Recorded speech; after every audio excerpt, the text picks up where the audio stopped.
ವೀಕೆಂಡಲ್ಲಿ family ಜೊತೆ one day outing ಹೋಗಬೇಕು ಅಂತ ಪ್ಲ್ಯಾನ್ ಮಾಡಿದರೆ ಚಿಕ್ಕಬಳ್ಳಾಪುರ ಒಂದು ಒಳ್ಳೆ ಪ್ಲೇಸ್ ಅಂತಲೇ ಹೇಳ್ಬೋದು. ಬರೀ ನಂದಿ ಹಿಲ್ಸ್ ಅಷ್ಟೇ ನೋಡಿರ್ತೀರ, ಆದರೆ ಇನ್ನೂ ಸಾಕಷ್ಟು ಪ್ಲೇಸಸ್ ಚಿಕ್ಕಬಳ್ಳಾಪುರದಲ್ಲಿ ನೀವು ಕಾಣ್ಬೋದು. ಎಲ್ರಿಗೂ ನಮಸ್ಕಾರ, ವೆಲ್ಕಮ್ ಟು ಮೈ ಚಾನಲ್. ಇವತ್ತಿನ ಈ ವಿಡಿಯೋದಲ್ಲಿ ಚಿಕ್ಕಬಳ್ಳಾಪುರ ಸುತ್ತಮುತ್ತಲಿನ ಸ್ಥಳಗಳನ್ನು ನೀವು ನೋಡ್ಬೋದು. ಮೊದಲು ನಾವು ಹೋಗಿದ್ದು ಘಾಟಿ ಸುಬ್ರಹ್ಮಣ್ಯ ಸ್ವಾಮಿ ದೇವಸ್ಥಾನಕ್ಕೆ. ಈ ದೇವಸ್ಥಾನ ಬೆಂಗಳೂರಿನ ಮೆಜೆಸ್ಟಿಕ್ನಿಂದ ಕೇವಲ 54 ಕಿಲೋಮೀಟರ್ ದೂರದಲ್ಲಿದೆ. ಅಂದರೆ 1.5 ಅವರಲ್ಲಿ ನೀವು ಈ ದೇವಸ್ಥಾನಕ್ಕೆ ರೀಚ್ ಆಗ್ಬೋದು. ದೇವಸ್ಥಾನ ಬೆಳಗ್ಗೆ 7 ಗಂಟೆಗೆ ಓಪನ್ ಆಗುತ್ತೆ. 8:30ಯಿಂದ 9:30 ಒಳಗೆ ಹೋದರೆ ನೀವು ದೇವರ ಅಭಿಷೇಕದಲ್ಲಿ ಪಾಲ್ಗೊಳ್ಬೋದು. 9:30 ನಂತರನೇ ನಿಮಗೆ ದರ್ಶನಕ್ಕೆ ಅವಕಾಶ ಇರುತ್ತೆ. ಈ ವಿಗ್ರಹದ ವಿಶೇಷ ಏನಂದರೆ, ವಿಗ್ರಹದ ಮುಂಭಾಗದಲ್ಲಿ ನೀವು ಸುಬ್ರಹ್ಮಣ್ಯ ಸ್ವಾಮಿ ದೇವರ ದರ್ಶನ ಮಾಡಿದ್ರೆ ಹಿಂಬದಿಯಲ್ಲಿ ನರಸಿಂಹಸ್ವಾಮಿ ದೇವರ ದರ್ಶನನ ನೀವು ಕನ್ನಡಿಯಲ್ಲಿ ನೋಡ್ಬೋದು. ದೇವರ ದರ್ಶನ ಆದ ನಂತರ ದೇವಸ್ಥಾನದಲ್ಲೇ ಕೊಡುವಂಥ ಪ್ರಸಾದನ ನೀವು ಸ್ವೀಕರಿಸ್ಬೋದು.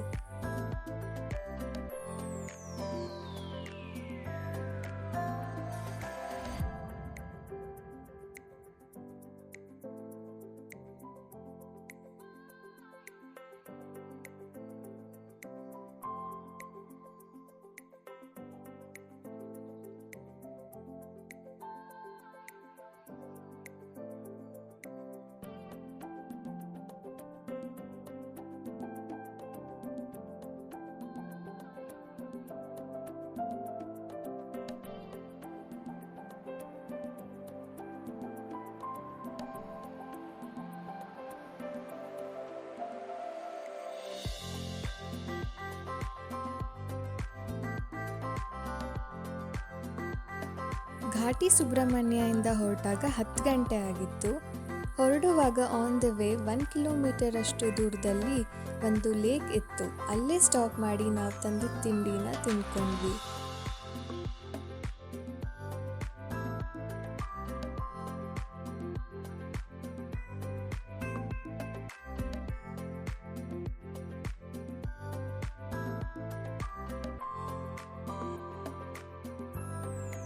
ತಿಂಡಿ ತಿಂದ ನಂತರ ನಾವು ನೆಕ್ಸ್ಟ್ ಹೊರಟಿದ್ದೆ ಶ್ರೀ ಕಣಿವೆ ಬಸವೇಶ್ವರ ಸ್ವಾಮಿ ದೇವಸ್ಥಾನಕ್ಕೆ. ಈ ದೇವಸ್ಥಾನ ಘಾಟಿ ಸುಬ್ರಹ್ಮಣ್ಯದಿಂದ ಕೇವಲ 23 ಕಿಲೋಮೀಟರ್ ದೂರದಲ್ಲಿದೆ. ಚನ್ನಗಿರಿ ಹಾಗೂ ನಂದಗಿರಿ ನಡುವೆ ಬರುವ ಸ್ಥಳದಲ್ಲಿ ಈ ಬಸವಣ್ಣ ನೆಲೆಸಿರೋದ್ರಿಂದ ಕಣಿವೆ ಬಸವೇಶ್ವರ ಸ್ವಾಮಿ ಅಂತ ಹೆಸರು ಬಂತು. ಇಲ್ಲಿ ನೀವು ಕಲ್ಲಿನ ಕೋಳಿಯ ವಿಗ್ರಹವನ್ನು ಕೂಡ ನೋಡಬಹುದು. ಸಾಕ್ಷಾತ್ ನಂದಿನೇ ಕಲಿಯುಗದ ಅಂತ್ಯದವರೆಗೂ ಇಲ್ಲಿ ಕುಳಿತು ತಪಸ್ಸನ್ನಾಚರಿಸ್ತಾನೆ ಅನ್ನೋ ನಂಬಿಕೆ ಇದೆ.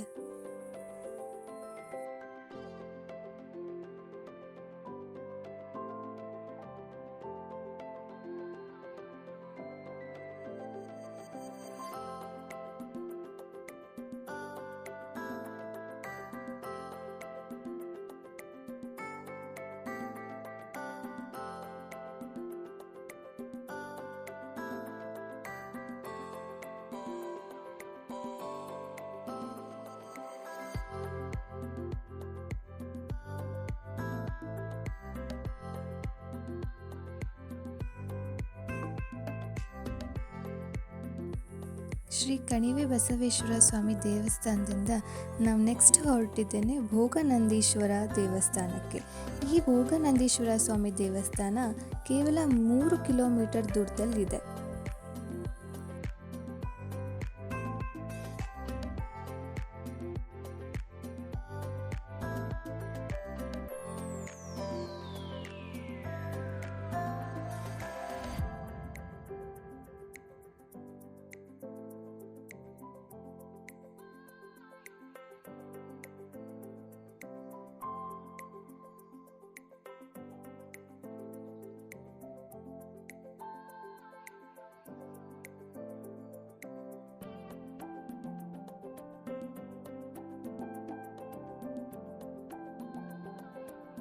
ಎಂಟ್ರೆನ್ಸ್ನ ಲೆಫ್ಟ್ ಸೈಡಲ್ಲೇ ನೀವು ವೀರಭದ್ರೇಶ್ವರ ಸ್ವಾಮಿ ದೇವಸ್ಥಾನನ ನೋಡ್ಬೋದು.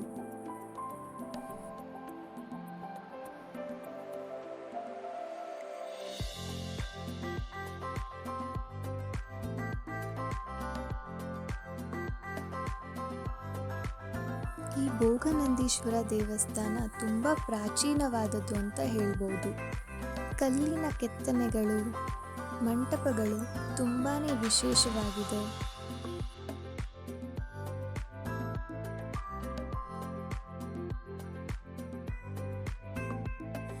ಇಲ್ಲಿ ಅರುಣಾಚಲೇಶ್ವರ, ಉಮಾಮಹೇಶ್ವರ ಹಾಗೂ ಭೋಗನಂದೀಶ್ವರ ದೇವಸ್ಥಾನವನ್ನು ನೀವು ಕಾಣ್ಬೋದು.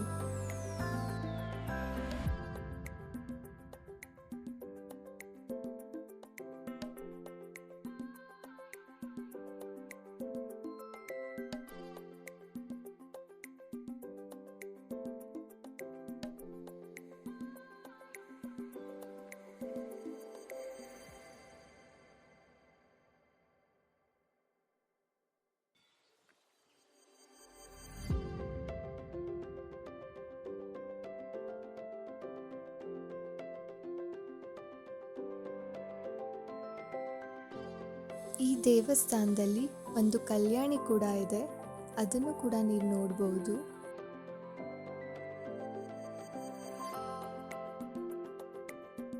ಈಗ ಇಲ್ಲಿಂದ 12 ಕಿಲೋಮೀಟರ್ ದೂರದಲ್ಲಿರೋ ರಂಗಸ್ಥಳ ಶ್ರೀ ರಂಗನಾಥ ಸ್ವಾಮಿ ದೇವಸ್ಥಾನಕ್ಕೆ ಹೋಗೋಣ ಬನ್ನಿ. ಕೇವಲ 5 ನಿಮಿಷದಲ್ಲೇ ನೀವು ಇಲ್ಲಿ ತಲುಪಬಹುದು. ಈ ದೇವಸ್ಥಾನದ ವಿಶೇಷತೆ ಏನು ಅಂತ ಅರ್ಚಕರಿಗೆ ನಾವು ಕೇಳಿದಾಗ ಅವ್ರು ಹೇಳಿದ್ದು, ಈ ದೇವಸ್ಥಾನನ ಶ್ರೀರಾಮನ ಪಟ್ಟಾಭಿಷೇಕ ಮಾಡುವಾಗ ನಿರ್ಮಿಸಲಾಗಿತ್ತು ಅಂತ. ಸಾಲಿಗ್ರಾಮ ಏಕಶಿಲೆಯಿಂದ ನಿರ್ಮಿಸಲ್ಪಟ್ಟ ಈ ಮೂರ್ತಿಯು ತುಂಬಾ ಅದ್ಭುತವಾಗಿದೆ. ಇಲ್ಲಿ ಶ್ರೀದೇವಿ ಹಾಗೂ ಭೂದೇವಿ ಸಮೇತ ಶ್ರೀ ರಂಗನಾಥ ಸ್ವಾಮಿಯ ದರ್ಶನವನ್ನು ನೀವು ಮಾಡಬಹುದು. ಈ ದೇವಸ್ಥಾನದ ಇನ್ನೊಂದು ವಿಶೇಷ ಏನಂದರೆ, ಸಂಕ್ರಾಂತಿ ಹಬ್ಬದ ದಿನದಂದು ಸೂರ್ಯನ ಕಿರಣಗಳು ಸ್ವಾಮಿಯ ಪಾದಗಳನ್ನು ಸ್ಪರ್ಶಿಸುತ್ತೆ ಅಂತ ಹೇಳಲಾಗುತ್ತೆ.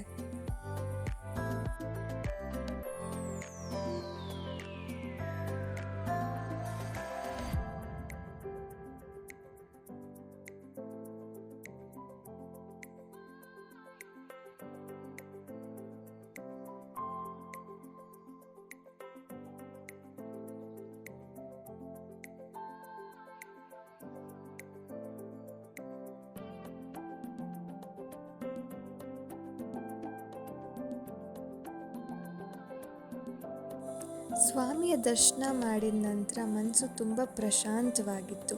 ಸ್ವಲ್ಪ ಹೊತ್ತು ಅಲ್ಲೇ ಕಾಲ ಕಳೆದ ನಂತರ ಮುಂದೆ ನಾವು ಹೊರಟಿದ್ದೇನೆ ಸರ್ ಎಂ ವಿಶ್ವೇಶ್ವರಯ್ಯರವರ ಮ್ಯೂಸಿಯಂಗೆ. ಮ್ಯೂಸಿಯಮ್ಮಲ್ಲಿ ಫೋಟೋಗ್ರಫಿ ಹಾಗೂ ವಿಡಿಯೋಗ್ರಫಿ ಅಲೋ ಇರಲಿಲ್ಲ. ಮ್ಯೂಸಿಯಂನ ನೋಡ್ಕೊಂಡು ಹೊರಗಡೆ ಬಂದ್ವಿ. ಹೊರಗಡೆ ಬಂದ ನಂತರ ಬಲಭಾಗದಲ್ಲೇ ನಿಮಗೆ ಆಂಜನೇಯ ಸ್ವಾಮಿ ದೇವಸ್ಥಾನ ಇದೆ. ದೇವಸ್ಥಾನದಿಂದ ಸ್ವಲ್ಪ ದೂರ ಹೋದರೆ ನಿಮಗೆ ಸರ್ ಎಂ ವಿಶ್ವೇಶ್ವರಯ್ಯರವರ ಸಮಾಧಿಯನ್ನು ಕೂಡ ನೀವು ನೋಡ್ಬೋದು. ಮ್ಯೂಸಿಯಂ ನೋಡಿಕೊಂಡು ನಾವು ಮುಂದೆ ಹೊರಟಿದ್ದೆ ಶ್ರೀ ಸತ್ಯಸಾಯಿ ಗ್ರಾಮಕ್ಕೆ. ಈ ಗ್ರಾಮ 1.5 ಕಿಲೋಮೀಟರ್ ದೂರದಲ್ಲಿದೆ. ಇಲ್ಲಿಗೆ ಹೋಗೋದಕ್ಕೆ ನಿಮಗೆ ಪರ್ಮಿಷನ್ ತಗೊಳ್ಬೇಕಾಗತ್ತೆ ಹಾಗೂ ನೀವು ಟ್ರೆಡಿಷ್ನಲ್ ವೇರಲ್ಲೇ ಹೋಗಬೇಕಾಗತ್ತೆ. ಈ ಗ್ರಾಮದಲ್ಲಿ ಗೋಶಾಲೆ ಇದೆ. ಗೋಶಾಲೆನ ವೀಕ್ಷಣೆ ಮಾಡಿದ್ವಿ. ಈ ಗೋಶಾಲೆಯಲ್ಲಿ ಅವರು ಉತ್ಪಾದಿಸುವಂತಹ ಹಣತೆ ಇದೆ, ತೋರಣಗಳಿದೆ. ಬೇಕಂದರೆ ನೀವು ಅದನ್ನು ಇಲ್ಲಿಂದ ಖರೀದಿಸಬಹುದು.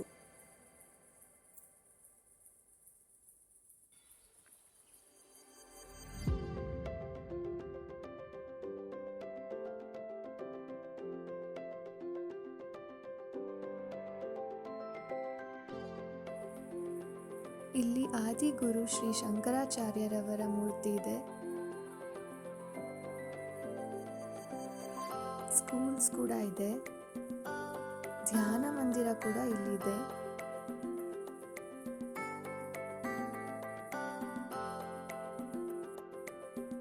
ಇಲ್ಲಿಂದ ನಾವು ನೆಕ್ಸ್ಟ್ ಹೊರಟಿದ್ದು ಗಡಿದಂ ಶ್ರೀ ವೆಂಕಟೇಶ್ವರ ಸ್ವಾಮಿ ದೇವಸ್ಥಾನಕ್ಕೆ. ಈ ದೇವಸ್ಥಾನ ಸಾಯಿ ಗ್ರಾಮದಿಂದ 52 ಕಿಲೋಮೀಟರ್ ದೂರದಲ್ಲಿದೆ.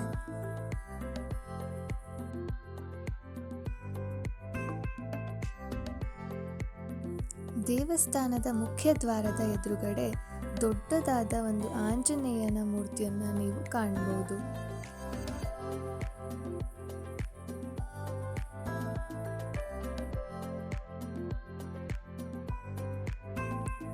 ಈ ದೇವಸ್ಥಾನದಲ್ಲಿ 4 ದಿಕ್ಕಲ್ಲೂ ಒಂದೊಂದು ಗೋಪುರಗಳನ್ನ ನೀವು ನೋಡ್ಬೋದು.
ಅತ್ಯಂತ ಪುರಾತನವಾದ ದೇವಸ್ಥಾನ ಇದು. ಗರ್ಭಗುಡಿಯಲ್ಲಿ ನೀವು ಲಕ್ಷ್ಮಿ ಹಾಗೂ ಪದ್ಮಾವತಿ ಸಮೇತ ಶ್ರೀ ವೆಂಕಟೇಶ್ವರ ಸ್ವಾಮಿಯ ದರ್ಶನವನ್ನು ಮಾಡಿಕೊಳ್ಬೋದು. ಪ್ರತಿ ಶನಿವಾರ ಇಲ್ಲಿ ಅನ್ನಪ್ರಸಾದ ಕೂಡ ಇರುತ್ತೆ. ಅಲ್ಲಿಂದ ನೆಕ್ಸ್ಟ್ ನಮ್ಮ ಪಯಣ ಸಾಗಿದ್ದು ಈಶಾ ಫೌಂಡೇಶನ್ ಕಡೆಗೆ. ಗಡಿದಂ ಕ್ಷೇತ್ರದಿಂದ ಈಶಾ ಫೌಂಡೇಶನ್ 44 ಕಿಲೋಮೀಟರ್ ದೂರದಲ್ಲಿದೆ. ಗೇಟ್ ಎಂಟರ್ ಆಗ್ತಿದ್ದ ಹಾಗೇನೆ ಸನ್ಸೆಟ್ ವ್ಯೂ ನೋಡೋಕ್ಕೆ ತುಂಬ ಚೆನ್ನಾಗಿತ್ತು. ಆನ್ ದ ವೇ ನಿಮಗೆ ತುಂಬ ರೆಸ್ಟೋರೆಂಟ್ ಸಿಗುತ್ತೆ. ಅಲ್ಲಿ ಸ್ವಲ್ಪ ಹೊತ್ತು ಇದ್ದು ಟೀ ಕಾಫಿ ಕುಡ್ಕೊಂಡು ಏನಾದರೂ ತಿಂದ್ಕೊಂಡು ರಿಫ್ರೆಶ್ ಆಗ್ಬೋದು. ನಾವಿಲ್ಲಿಗೆ ರೀಚ್ ಆಗೋಷ್ಟರಲ್ಲಿ 6:30 ಆಗಿತ್ತು. ಆಲ್ರೆಡಿ ತುಂಬ ಜನ ಅಲ್ಲಿದ್ದರು. ಲೇಸರ್ ಶೋ 7 o'clockಗೆ ಶುರು ಆಗುತ್ತೆ. ಲೇಸರ್ ಶೋನ ಮಿಸ್ ಮಾಡೋಕ್ಕೆ ಹೋಗಬೇಡಿ.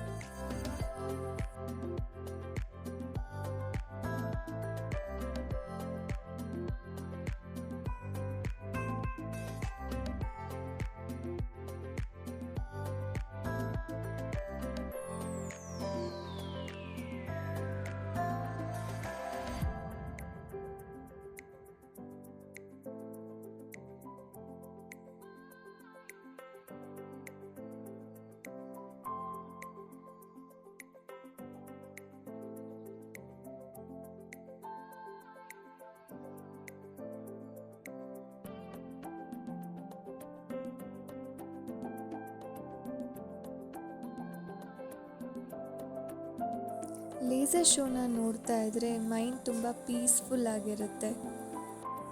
ಲೇಸರ್ ಶೋ ನಂತರ ಆರತಿ ಇರುತ್ತೆ. ಆರತಿನ ಮುಗಿಸ್ಕೊಂಡು ನೀವು ಹೊರಟ್ರೆ ಬೆಂಗಳೂರಿಗೆ ನೀವು 10 ಗಂಟೆ ಅಷ್ಟರಲ್ಲೆಲ್ಲ ರೀಚ್ ಆಗಿರ್ತೀರ. ಈ ವಿಡಿಯೋ ನಿಮಗೆ ಇಷ್ಟ ಆಗಿದೆ ಅಂತ ಭಾವಿಸ್ತೀನಿ. ಇಷ್ಟ ಆಗಿದ್ದಲ್ಲಿ ಲೈಕ್, ಶೇರ್ ಹಾಗೂ ಕಾಮೆಂಟ್ ಮಾಡಿ. ಸಬ್ಸ್ಕ್ರೈಬ್ ಮಾಡೋದನ್ನು ಮಾತ್ರ ಮರಿಬೇಡಿ. Thank you for watching.